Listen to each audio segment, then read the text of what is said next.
Yesu ashimwe. Nitwa Sibomana Alain, ndi umukristo mu Gatenga, ndi umugabo ndubatse. Tuje kwiyicano imbaraga z'ubugingo kugira ngo tuvuge ijambo ry'Imana, kandi Yesu abaha umugisha. Reka dutangire dusenga kugira ngo dutangire tumve ijambo ry'Imana. Uwiteka Mana Nyiringabo muremye isi n'ijuru, ise umucunguzi wacu Yesu Kristo, witwa ndiho kandi wahozeho kandi uzahoraho, witwa Imana ishobora byose. Uyu mwanya tugwaye ikaze mu mitima yacu, n'abantu bose bazakurikiranira ijambo rihindura imitima ya benshi, uduhe gukuba no gukubahisha, byo duheje n'imikoro umanzi sekibi. Ineza y'Imana iganze kandi itegeke mu izina rya Yesu, amen. Reka dusome ijambo ry'Imana dusanga mu butumwa bwiza bwa Yesu Kristo uko byanditswe na Luka, ibice 19 umurongo ni wa mbere. Umutwe w'amagambo uravuga ngo ibya Zakayo. Yesu agera i Yeriko, arahanyura. Nuko hariho umuntu witwaga Zakayo, yari umukoresha w'ikoro mukuru kandi yari umutunzi. Ashaka kureba Yesu ngo amenye uko asa, ariko ntiyabibasha kuko abantu bari benshi kandi ari mugufi.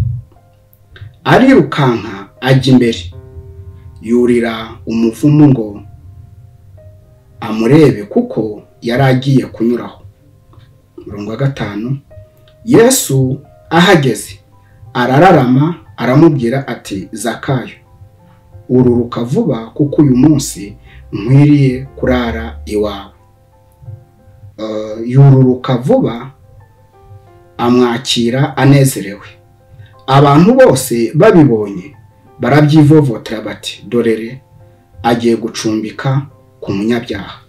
Maze Zakayo arahaguruka abwira umwami Yesu ati, dore databuja umugabane wa kabiri w'ibintu byanjye ndawuha abakene, kandi umuntu wese nambuye ndabimuriha 4.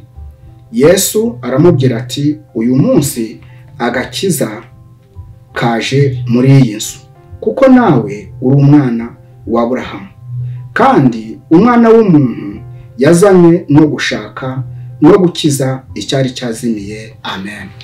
Mwakire neza ijambo ry'Imana. Yesu ashimwe bene data. Ijambo ry'Imana tumaze gusoma ni ku nkuru z'umugabo witwa Zakayo.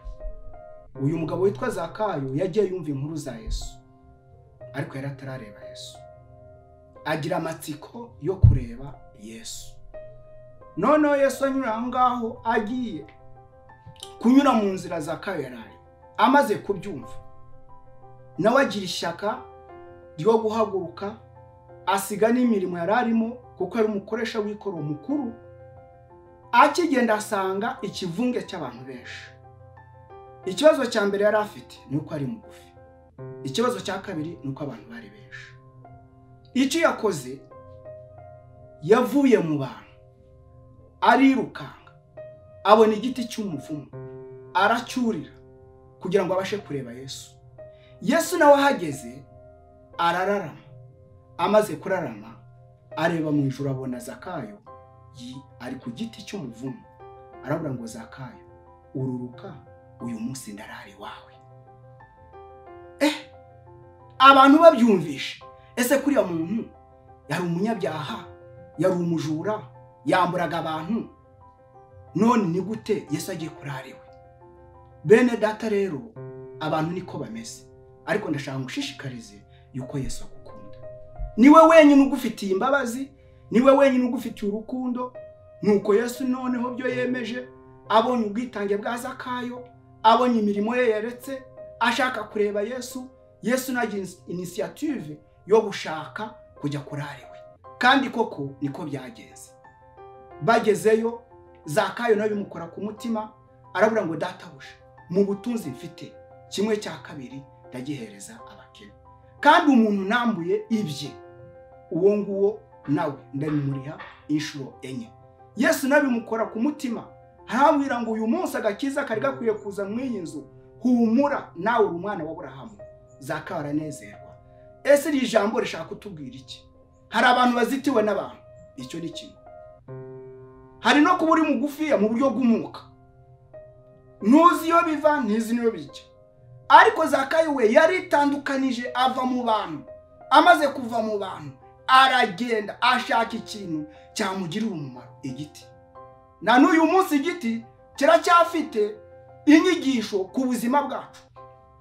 Hari mwene data cyangwa sogokuru wacu wa mbere ariwe Adamu, igiti Imana yamubujijeho, yagiye kugisoromaho, kizanira isi yose umuvumo. Kandi Uwiteka yaramubujije ngo umunsi mwakiriyeho no gupfa muzapfa.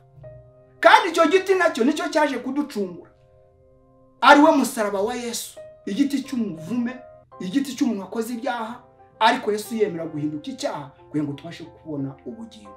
Na niyo mpamvu n'uyu munsi dutinyuka kuvuga imbaraga za Yesu, kuko ari wowe dupfiriye. Yesu agufitiye urukundo, Yesu agufitiye imbabazi. Zakayo nawe abonye igiti aracyurira, kimuzanira amahirwe akomeye, atumye Yesu ajya mu rugo iwe. Mwene data rero, ibintu bari bikuzitiye, abantu bakuzitira, abana bakuzitira, umugabo yakuzitira, umugore yakuzitira, ariko wowe agakiza ni gatozi. Agakiza n'umuntu ku giti cye. Haguruka uve mu bantu usange Yesu. Yesu numusanga arakwakira, kandi namara gukwakira ibyaha byawe byose n'ibicumuro byawe byose birakurwaho, uragira ubuzima buzira umuze. Yesu ashimwe.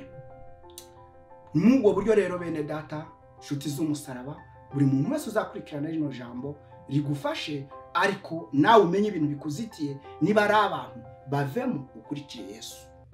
No mu gupfa uzapfa wenyine, no kujya mu ijuru uzajya mu ijuru wenyine, nta wundi muntu muzajyana nawe. Reka dusenge Imana.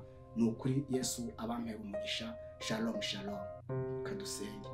Mana data wa twese, mu izina ry'umucunguzi Kristo Yesu, mwiri jambo twumvishe bya mwene data Zakayo, nubwo yari umunyabyaha ariko yari afite amatsiko yo kubona, kandi yari afite ibintu bimuzitiye. Ikintu cya mbere nuko ari mugufiya, icya kabiri nuko ari mu bantu, ariko yamenye ubwenge, yitandukanya n'abantu, aragenda ajya imbere. Natwe turagusabye uduhe kujya imbere, utuvane mu bantu, utuvane mu bintu bituzitiye, mu magambo, mu nzangano, mu mashari, mu izina rya Yesu Kristo. Kandi Kristo cyo ngukundira, buri muntu wese ufite umutima wo kugushaka, nawe uramushakisha. Uhita umwereza isezerano yuko uyu munsi ndazi wawe kandi ntundi burare. Abantu niko bamera, bagira ishari, baramutukagura ngo uriya muntu w'umunyabyaha, kandi waje uje gushaka abanyabyaha. Turagushimiye Kristo Yesu yuko ariwe dufitiye urukundo, nta wundi muntu. Urukundo rwawe uruduhingemo, rwinjire muri twebwe, kandi buri muntu wese uzakurikirana kino cyigisho gihindura ubuzima bwe. Ubwenge bwawe n'imbaraga zawe bitumanukire twebwe twese, ni mu izina ry'umucunguzi Kristo Yesu tubisabye, amen.